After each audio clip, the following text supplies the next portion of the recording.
Good morning student. कल हम class 10 का रियल नंबर के बारे में बताए थे, जिसमें एनसीईआरटी से एक्सरसाइज 1.1 डील किए थे। आज हम उसी रियल नंबर में नेक्स्ट टॉपिक पे आते हैं। नेक्स्ट टॉपिक हमारा है फंडामेंटल थ्योरम ऑफ अर्थमेटिक। जो हम कल बताए थे कि फंडामेंटल थ्योरम ऑफ अर्थमेटिक क्या है कि एवरी पॉजिटिव इंटीजर और every natural number can be expressed as product of prime factor which is unique. That means every natural number are written in a unique prime factorization form. That means हम example भी दिए थे कि imagine 12 को अगर हम prime factorise करते हैं तो 2 इंटू 2 इंटू 3 होता है। यह यूनिक है। यूनिक का मतलब है 2 इंटू 2 इंटू 3 से ओनली 12 डिनोट होगा। 2 इंटू 2 इंटू 3 से अदरवाइज कोई दूसरा नंबर डिनोट नहीं हो सकता है। यही फंडामेंटल थ्योरम है अर्थमेटिक का। अब नेक्स्ट एक थ्योरम दिया गया है एनसीईआरटी में, वो थ्योरम मैं बता रहा हूं। थ्योरम है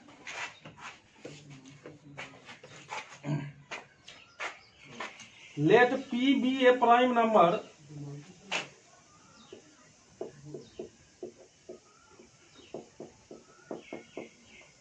let P be a prime number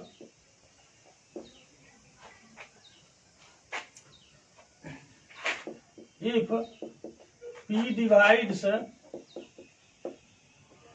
A square, then P divides A,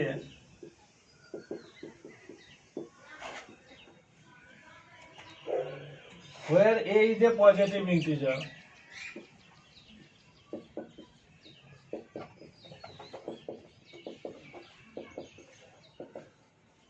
positive integer यानी कोई प्राइम नंबर अगर किसी नंबर के स्क्वायर को डिवाइड कर रहा है, दैट मीन्स वह प्राइम नंबर उस नंबर को निश्चित रूप से क्या करेगा, डिवाइड करेगा।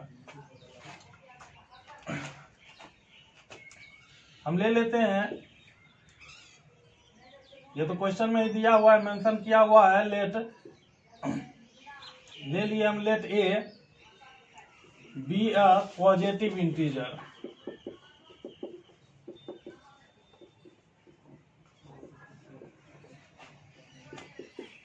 This implies that A equal to P1, P2 into P3 dot dot dot Pn,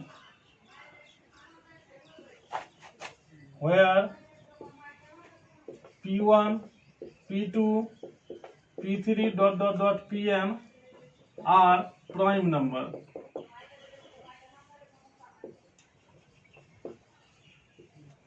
that means कोई भी नंबर अगर हम लेंगे तो उसको कुछ ना कुछ प्राइम फैक्टराइजेशन के टर्म में तोड़ेंगे, क्योंकि यहाँ ए हम एक जनरल नंबर लिए हैं और इसका प्राइम फैक्टराइजेशन तो कुछ पता नहीं है। तो हम इमेजिन कर लिए कि P1 into P2 into P3 dot dot N कुछ हो सकता है। That means a square equal to P1 into P2 into P3 dot dot dot Pn। इसका क्या हो जाएगा, स्क्वायर हो जाएगा। हम लिख सकते हैं A square equal to P1 square, P2 square, P3 square dot dot dot Pn square. ये हमारा इक्वेशन फर्स्ट हो गया। एक इक्वेशन से हमें आ रहा है A square equal to P1 square, P2 square, P3 square dot dot dot Pn square. इसका मीन्स है कि A square, P1 square, P2 square, P3 square dot dot dot Pn square, इस सब से ए स्क्वायर जो है डिविजिबल है। From question दिया गया है ए स्क्वायर इज डिविजिबल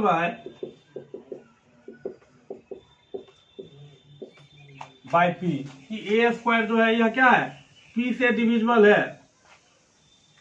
एक तरफ हमें कह रहा है कि ए स्क्वायर जो है P1 square, P2 square, P3 square dot dot dot Pn square से ओनली डिविजिबल है।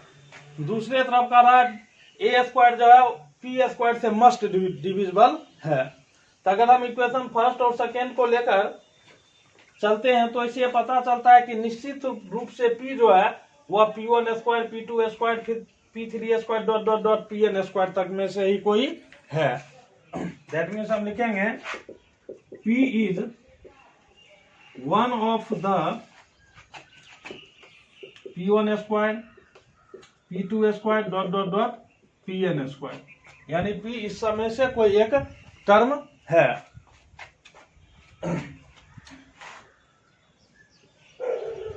इसका मीन्स हो गया कि P1 स्क्वायर ए स्क्वायर को डिवाइड कर रहा है।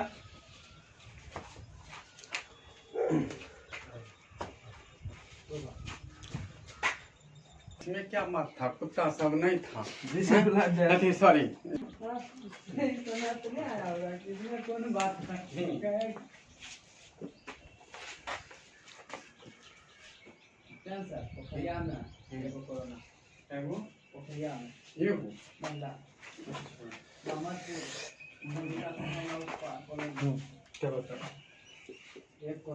चलो कर दो।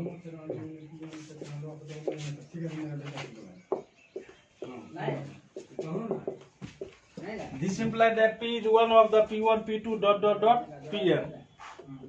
This implies that P1, P2, P3 dot dot dot Pn में से है, और यह तो क्या है हमारा ए का प्राइम फैक्टर है। That means P divides ये।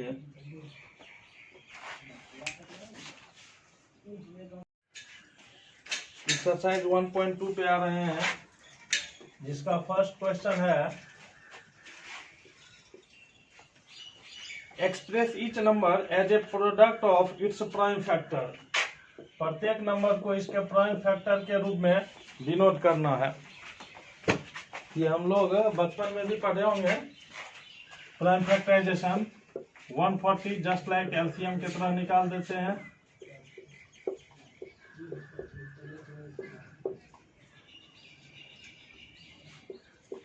तो हम लिखेंगे 140 equal to 2 into 2 into 5 into 7। ज्यादा हमको लिखना है तो 2 पावर के टर्म में डिनोट कर देंगे। 2 आया है 2 टाइम्स, 2 पर power 2 into 5 to the power 1 into 7 to the power 1। इस ढंग से हमको शेष नंबर को प्राइम फैक्टराइजेशन के टर्म में लिख देना है। Question number second,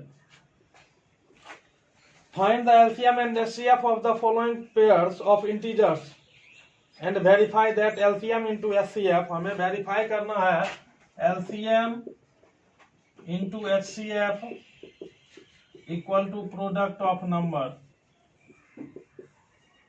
product of number. इस चीज को हमको क्या करना है, वेरीफाई करना है। इसका हम सेकेंड नंबर क्वेश्चन देख रहे हैं 2 का 2। क्वेश्चन में नंबर दिया हुआ है 510 एंड 92। हम दोनों का पहले प्राइम फैक्टराइजेशन निकालते हैं। रात में हम प्राइम फैक्टराइजेशन निकाल रहे हैं। एट फर्स्ट 510 का निकाल रहे हैं, तो 510 इक्वल टू 2 से डिवाइड इसको देते हैं। 2 2 जा 4, 4 1 5 1 1 11, 2 5 जा 10, 2 5 जा 10, अगेन 5 से 5 5 जा 25, 5 1 जा 5, 3 से 17 टाइम में। तो 510 इक्वल टू हो गया 2 इंटू 3 इंटू 5 इंटू 17। और इसे हम पावर के टर्म में अगर लिखेंगे तो पावर के टर्म में भी आएगा 2 to the power 1 into 3 to the power 1 into 5 to the power 1 into 17 to the power 1। Next हम 92 का प्राइम फैक्टराइजेशन निकालते हैं। 2 तो 46 टाइम में, 2 23 टाइम में। ठीक, तो अब 92 को हम लिखेंगे 2 into 2 into 23, that means 92 equal to 2 to the power 2 into 23 to the power 1। अब जब हम एचसीएफ निकालेंगे तो देखेंगे दोनों में क्या कॉमन है, दोनों प्राइम फैक्टराइजेशन में कॉमन क्या है, और जो कॉमन रहेगा उसका मिनिमम पावर लिखा जाएगा। जैसे हम दोनों में कॉमन देखते हैं तो 2 कॉमन है, क्या कॉमन है? 2 कॉमन है ओनली। 2 के अलावा और कोई दूसरा चीज नहीं मिल रहा है। अगर 2 कॉमन है तो यहाँ 2 का पावर 1 है, यहाँ 2 का पावर 2 है, तो इसका एचसीएफ क्या होगा? हम बोले पावर कम लेंगे तो पावर 1 होगा, यानी इसका एचसीएफ कितना हो गया?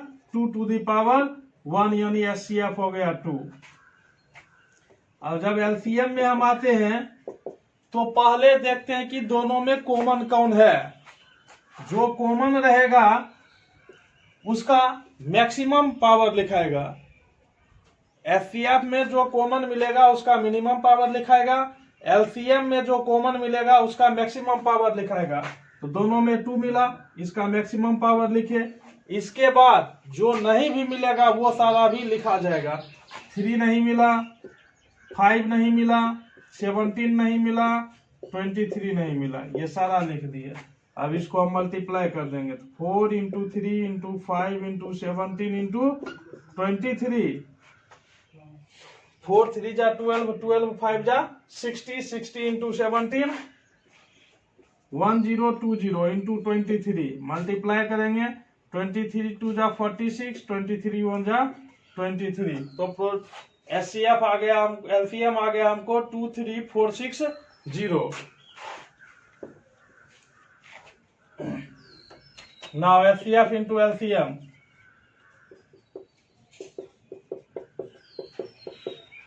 तो एचसीएफ है 2 और एलसीएम है 23406। दोनों को मल्टीप्लाई करते हैं 0 तो आ जाता है 4692। ना product of number,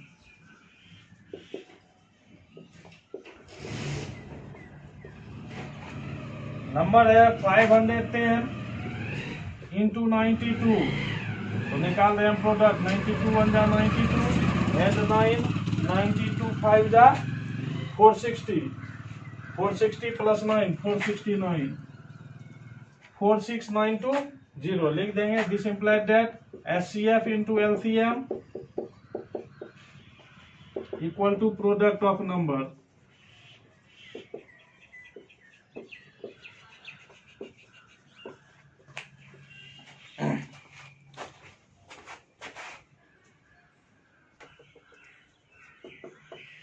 question number 3 है, find the LCM and HCF of the following integers by applying the prime factorization method. यानी प्राइम फैक्टराइजेशन मेथड के थ्रू हमको एलसीएम और एचसीएफ निकालना है। जैसे हम 3 का फर्स्ट ले रहे हैं, 12 15 एंड 21। तो एट फर्स्ट हमको तीनों का क्या निकालना है? प्राइम फैक्टर निकालना है, प्राइम फैक्टराइजेशन निकालना है। तो 12 का हम निकालते हैं, तुम लोग ग्राफ में अपना निकाल लोगे। तो आ गया 2 इंटू 2 इंटू 3। इसको पावर के टर्म में लिखेंगे तो 2 to the power 2 into 3 to the power 1। Next 15, 3 into 5, that means 15 equal to 3 to the power 1 into 5 to the power 1। 21, 3 into 7, that means 21 equal to 3 to the power 1 into 7 to the power 1। अब इस तीनों का prime factorisation हमको मिल चुका है। जहाँ HCF हम पहले अगर निकालते हैं तो पहले ही बता, एचसीएफ में वही टर्म लेंगे जो तीनों में कॉमन हो। यहाँ 3 टर्म का ले रहे हैं, इसलिए जो नंबर जो फैक्टर तीनों में कॉमन होगा वो लेंगे और उसका मिनिमम पावर लेंगे। तो तीनों में कॉमन हम देख रहे हैं 3 आ रहा है और तीनों में ही 3 का पावर 1 ही है। तो यही हमारा क्या हो गया? एचसीएफ 3 टू दी पावर 1 यानी 3। अब एलसीएम लेंगे तो जो मिला है वो प्लस जो नहीं मिला है वो सब लिख देंगे। 2 to the power 2, 5 to the power 1, 7 to the power 1। 3 into 4 into 5 into 7। 3 4 जा 12, 12 5 जा 60, 67 जा 420। तो एलसीएम हमारा हो गया 3 और एचसीएफ हो गया 3 और एलसीएम हो गया हमारा 420। इसके बाद next question number 4, given that HCF, हमें एचसीएफ 2 नंबर का दिया हुआ है। किसका किसका? 306 एंड 657 इक्वल टू 9। तो एलसीएम निकालना है, तो हम एलसीएम का फॉर्मूला अप्लाई करेंगे। LCM equal to product of numbers by HCF, that means 306 into 657 by 9। इससे हम करते हैं 9 3 जा 27, 9 4 जा 36, यानी 34 इंटू 657 को मल्टीप्लाई कर देंगे। 34 7 जा 37 जा 210, 4 7 जा 28, 28 10 238, 238 and 3 35 4 जा 170, 170 और 23 193, 19 34 6 जा 204, 204 and 19, 204 और 19 223, तो आ गया 22338।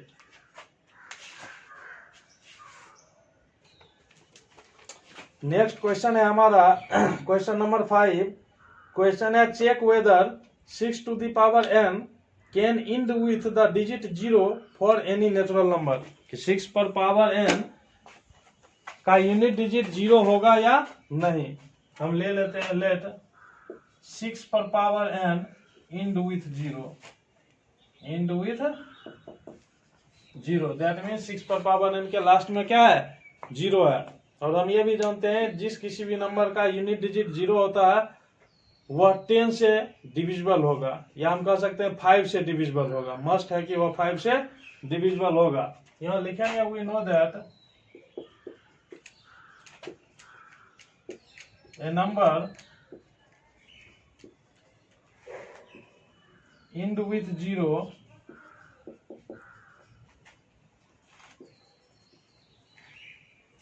must divisible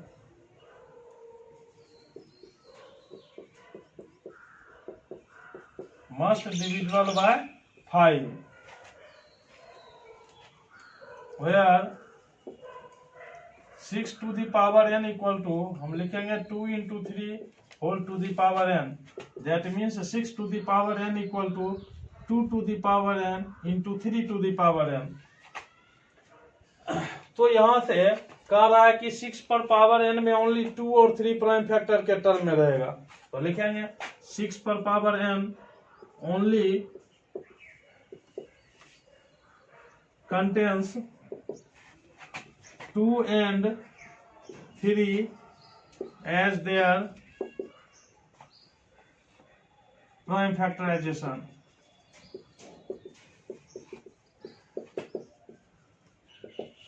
एक स्टेट में हमें बताया जा रहा है कि 6 पर पावर n 5 से मस्ट डिविजिबल होगा, तो दूसरा स्टेटमेंट हमारा कह रहा है कि 6 पर पावर n में ओनली 2 और 3 एज ए प्राइम फैक्टर के टर्म, प्राइम फैक्टराइजेशन के टर्म में रहेगा। तो यहाँ दोनों ही स्टेटमेंट एक दूसरे को क्या कर रहा है कंट्राडिक्ट कर रहा है। लिखेंगे both statement contradict each other,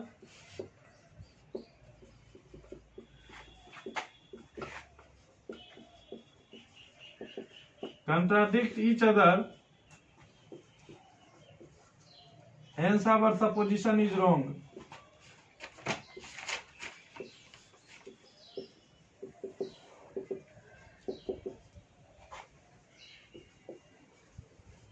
This implies that 6 per power n, 6 to the power n never end with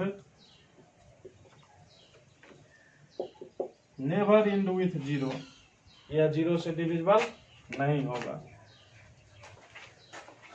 next question पे आते हैं 6 explain why 7 into 11 into 13 plus 13 and 7 into 6 into 5 into 4 into 3 into 2 into 1 plus 5 are composite number। तो हम देख रहे हैं 6 का question हम लिखते हैं फर्स्ट 7 into 11 into 13 प्लस 13, तो देख रहे हैं दोनों में कॉमन आ रहा है, तो दोनों में 13 कॉमन आ रहा है, 13 कॉमन ले लेते हैं, तो आ गया 7 into 11 प्लस 1 13 इंटू 11 7 जा 77 प्लस 1, 13 इंटू 78, 13 और 78 को प्राइम फैक्टराइज करेंगे तो 13 इंटू 3 इंटू 2 आएगा। तो हम देख रहे हैं कि यह नंबर जो है यह प्राइम फैक्टराइजेशन के टर्म में डिनोट हो चुका है। जब कोई नंबर प्राइम फैक्टराइजेशन के टर्म में डिनोट हो जाएगा दैट मीन्स वह क्या हो जाएगा, कंपोजिट नंबर हो जाएगा। That means it is a composite number.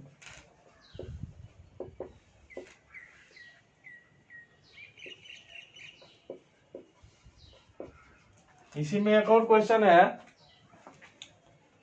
7 into 6 into 5 into 4 into 3 into 2 plus 1,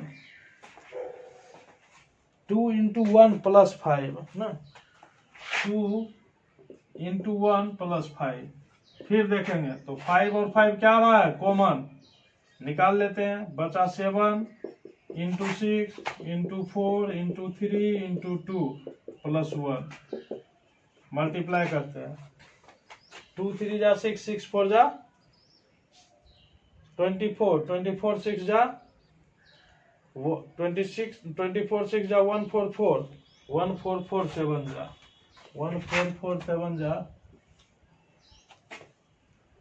1008 ना, 7 4 जा 28 and 2, 14 7 जा 98 और 200 प्लस 1 आ गया 5 इंटू 1009।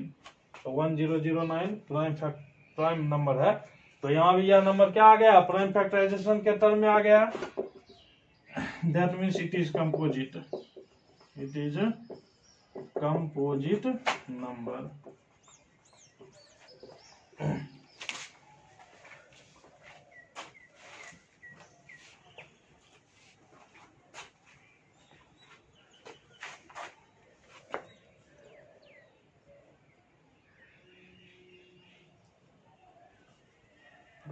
हम निकालेंगे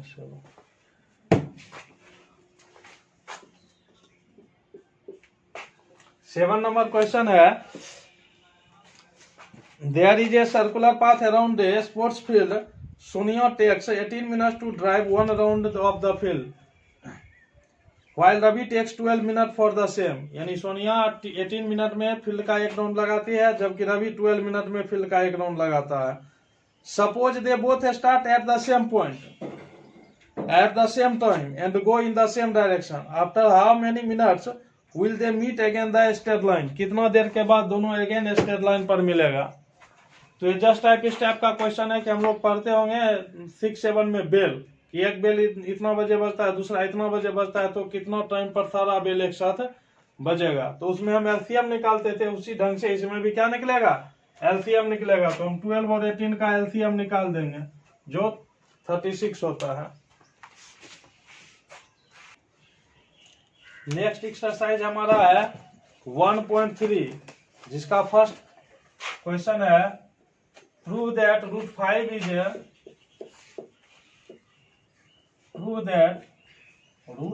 is a rational number.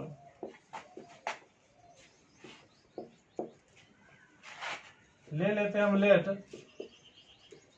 Prove करना है √5 इज इरेशनल नंबर। हम ले लेते हैं √5 is rational number, is a rational number. By define हम जानते हैं कि किसी भी रेशनल नंबर को हम p/q के टर्म में लिख सकते हैं। तो उसी तरह से √5 इक्वल टू भी क्या होगा, p/q होगा, squaring on both side.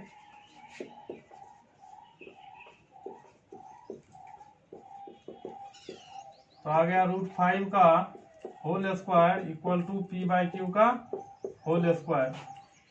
That means 5 equal to p² / q²। That means 5q² equal to p²। ये हमारा इक्वेशन फर्स्ट हुआ। अब यहाँ है 5q² इक्वल टू p²। तो इसका मीनिंग है कि p² 5 से डिविजिबल है। p² क्या हो गया, 5 से डिविजिबल हो गया। तो यहाँ लिखेंगे this implies that p² is divisible by 5 and 5 is a prime number।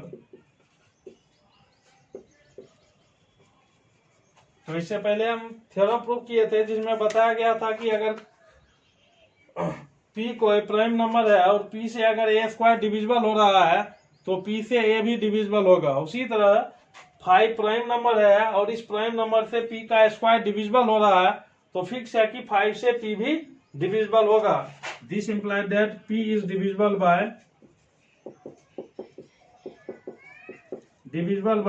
5। अब p 5 से डिविजिबल होगा तो हम लिख सकते हैं p इक्वल टू 5 इंटू कुछ 5 इंटू समथिंग, तो p इक्वल टू हम ले लिए 5 के। ये इक्वेशन सेकेंड हो गया। अब हम इक्वेशन सेकेंड से p का वैल्यू फर्स्ट में पुट करते हैं। लिख देंगे putting the value of p from second in first. तो हम डाल देंगे तो क्या आ जाएगा 5q square equal to p के जगह p का वैल्यू क्या डालेंगे 5k का whole square. That means 5q square equal to 25k square.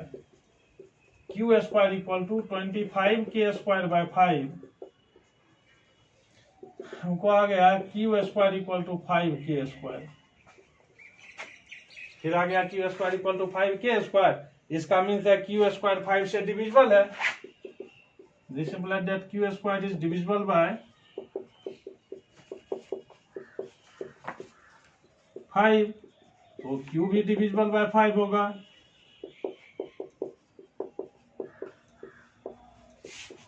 अब यहाँ हमको दो कंडीशन है। एक कंडीशन में कह रहा है p इज डिविजिबल बाय 5 और दूसरा कह रहा है q is divisible by 5।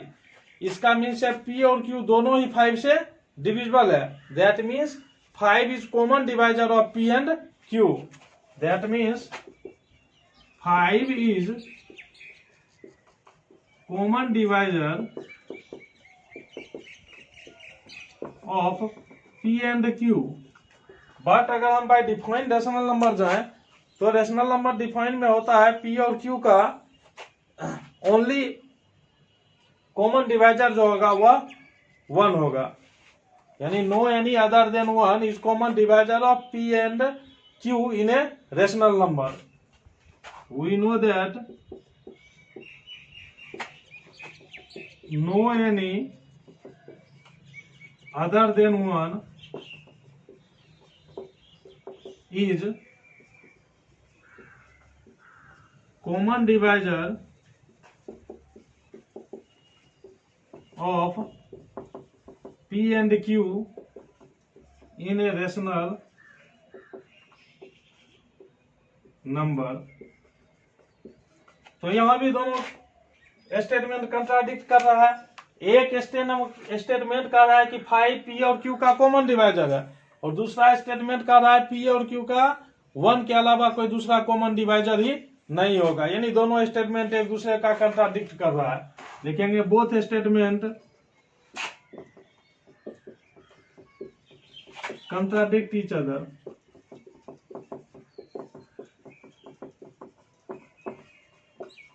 Hence our supposition is wrong.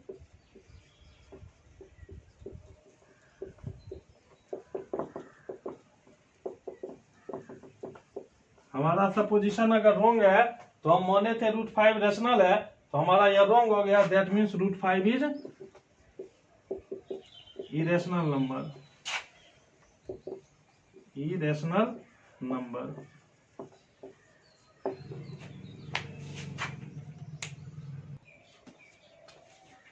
Next question है हमारा prove that 3 + 2 √5 is irrational number. यानी 3 + 2 √5 को इरेशनल प्रूफ करना है। इसमें भी वही कंट्राडिक्शन मेथड चलेगा। Let 3 + 2 √5 is a rational. अगर यह रेशनल है तो 3 + 2 √5 equal to p/q। That means 2 √5 equal to p/q - 3। अब यहां हम लिखते हैं difference of two rational is always a rational.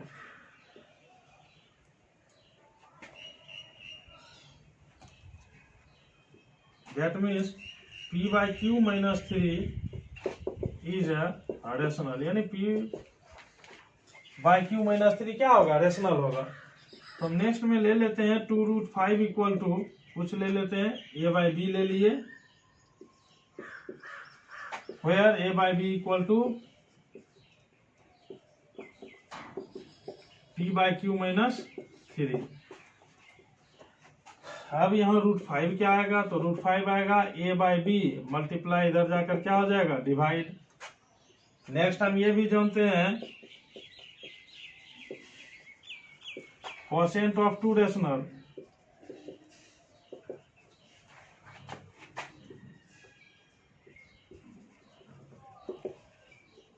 other than 0 is always a rational.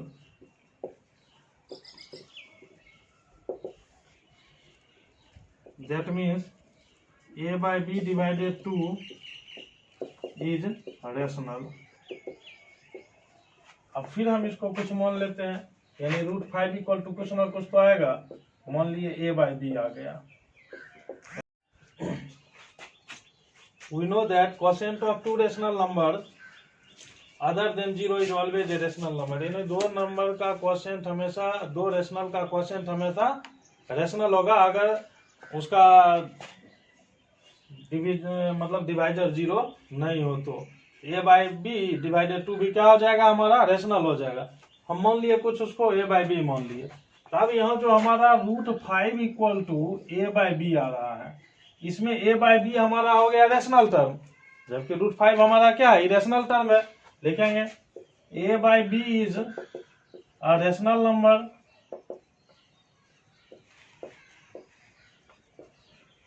where √5 is irrational। तो एक रेशनल है और एक इरेशनल है, यहां भी दोनों ही एक दूसरे का क्या कर रहा है, कंट्राडिक्ट कर रहा है। इट इज नेवर पॉसिबल, यह कभी पॉसिबल नहीं है कि रेशनल और इरेशनल का वैल्यू इक्वल होगा। इसका मीन्स हमारा क्या है, सपोजिशन रॉन्ग है। That means 3 + 2√5 is irrational number.